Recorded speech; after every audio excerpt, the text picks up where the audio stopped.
Fitzsimons and Jamie Keith headed to Thailand for what they hoped would be the holiday of their dreams.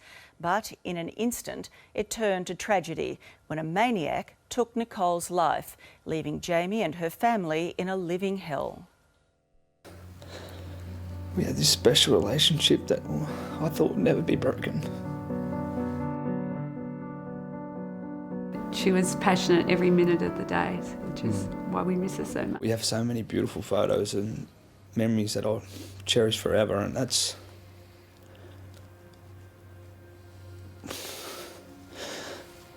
what I get up for every morning. She was the ballet dancer who was mad about rugby league and especially St George Illawarra. I'm Nicole and I'm coming to you live this morning. Nicole Fitzsimons embraced life to the full. The trauma and the absolute shock of losing her. She went out on the highest possible note. And I love my footy and all sports. She'd set her sights on a career as a sports reporter. Australia, keep on loving your sport. As a valued member of Channel 9's footy show, her career was on the right path. In 2 weeks, Nicole would have graduated with a journalism degree with distinction. She worked so hard for. Yeah, Yep. very proud moment. But That's right. Yeah, and she worked as much. At just 24, Nicole had already packed so much into her life. This is her during a dancing stint in Tokyo. We could rip into each other from the first time we met each other and have a laugh, but also that grew to such a loving, caring relationship. Nicole's future was looking bright, and plans to marry the love of her life, Jamie Keith, were at the forefront of her mind. From what I understand, that those plans to do that were cemented, if you like, in Thailand? It was such a beautiful day over there, and we caught the sunset, and we both expressed how lucky we were to have each other. You know, we planned who was going to be our bridesmaid, groomsmen when we get married and start a family. And now I look back on it, and I'm glad we had it, because I know how she felt and she knew how I felt, and our love together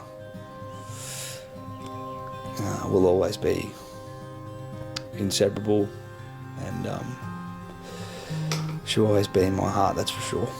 Just 48 hours later, and the actions of a maniac ruined it all. It's getting towards 10 o'clock at night. A security camera captures a quiet traffic scene.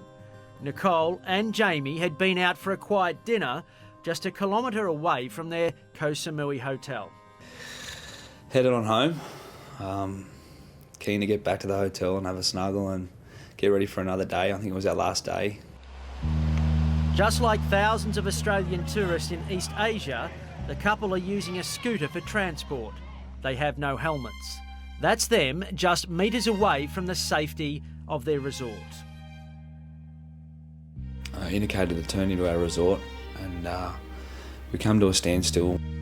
One rider veers to go around, but this madman comes tearing up from behind at an estimated 80 kilometres an hour.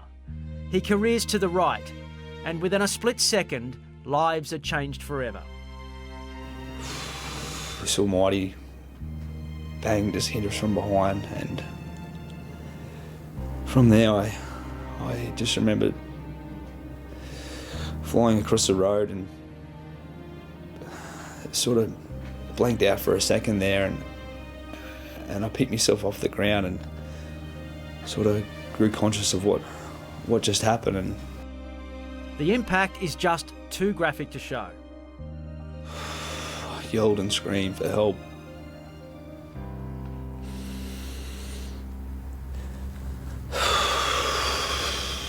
Then I was telling her it's all going to be okay. Jamie stayed with Nicole in the ambulance. Unfortunately, she lost her brave fight for life around 3 hours later. I had to make the toughest phone call anyone should have to make. The worst phone call anyone would want to make. I rang Vince and I told him Nicole didn't make it.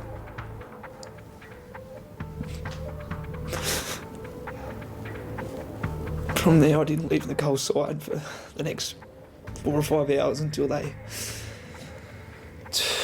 pretty much kicked me out of the hospital, so there's nothing else I could do.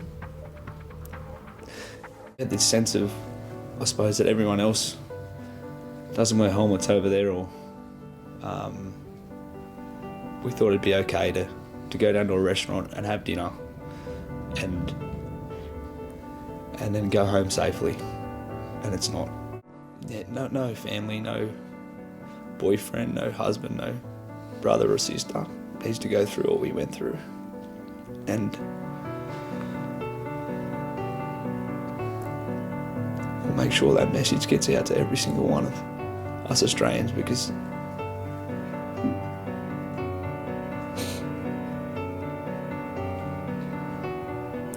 there's not a minute that goes by where we're not suffering enough to lose Nicole the way we did.